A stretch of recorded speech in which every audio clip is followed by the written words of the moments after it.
Being young, every single person you talk to, when they see the passion that you have for the outdoors, they always tell you they wish they would have done it when they were younger. So I kind of took that to heart, and as soon as I had gotten the opportunity, I decided to take a leap and packed up the truck and headed up to Alaska by myself, and disappointed at all in any of the moves I've made thus far.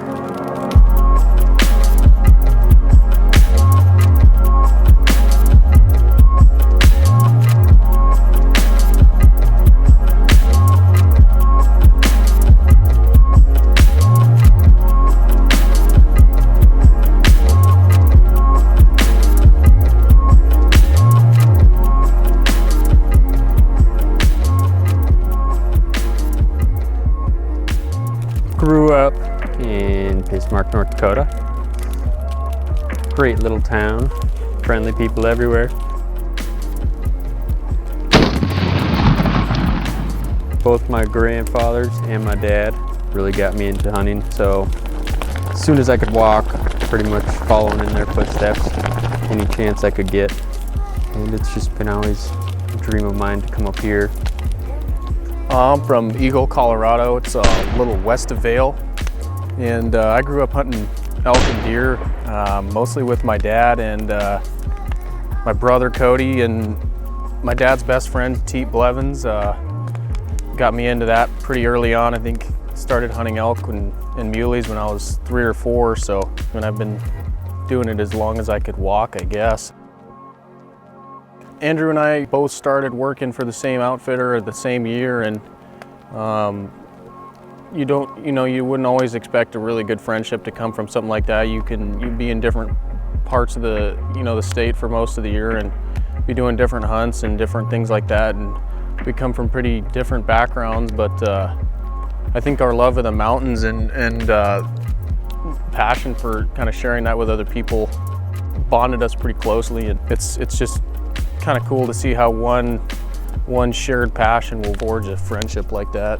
Doing a goat hunt with Andrew's kind of always been something we've always talked about trying to set up, and whether it was timing or somebody had to head home or whatever, and it just hadn't worked out. So seeing it, everything kind of come to fruition and all the pieces come together was just pretty surreal, even just to not only just to finally, take my own animal up here, but to have Andrew with me is something I won't forget.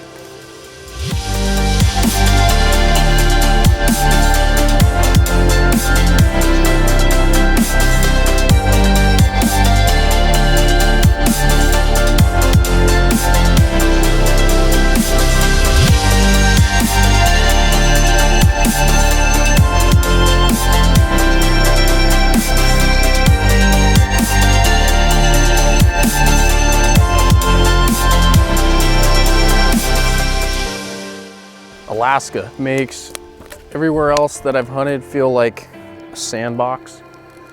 It's so much bigger. The critters are so much bigger. Everything bites or pokes or stings. It's colder, it's hotter. You never know what's gonna come your way. You never know what the weather's gonna be like in 20 minutes. So it's a place that just constantly keeps you on your toes. And if you can hunt here, you can hunt anywhere in the world, I think.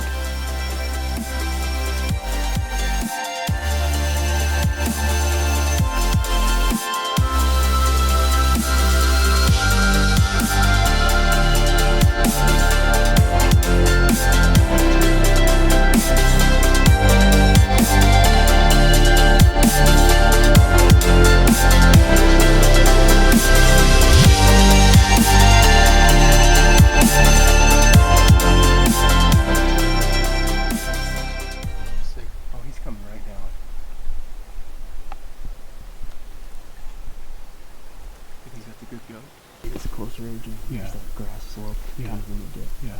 That's easily go up right there. That's a good goat. Yeah. That's weird. You're not gonna come out this way.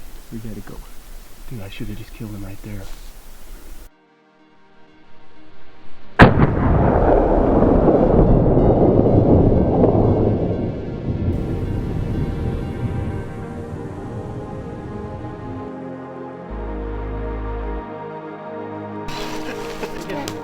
Enjoy the whole experience.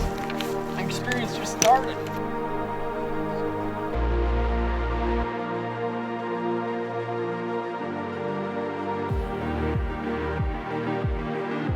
He's blind in the eye and he was looking at us.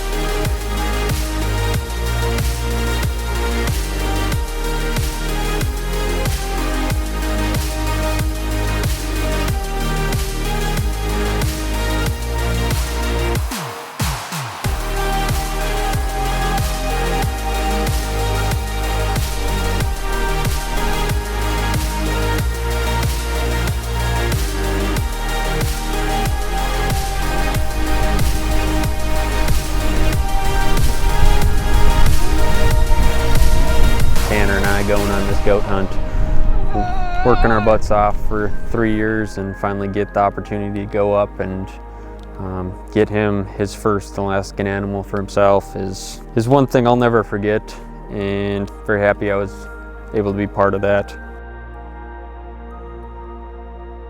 When you're young enough to do it, you don't have the money, and when you have the money, you're not young enough to do it. And I bet we hear that from probably 75% of the guys that, man, I wish I did this when I was younger, or I wish I did what you're doing for a year or two. And I don't think any of them are lying when they say that, because it's the best way to experience it, I think, is when you're young and your legs are able to and your back's able to and you thrive. If somebody that's young and has the drive to see Alaska wants to do it and they have a way to do it, don't beat around the bush. Are you cold? No, not really. Tanner's look at them shiver.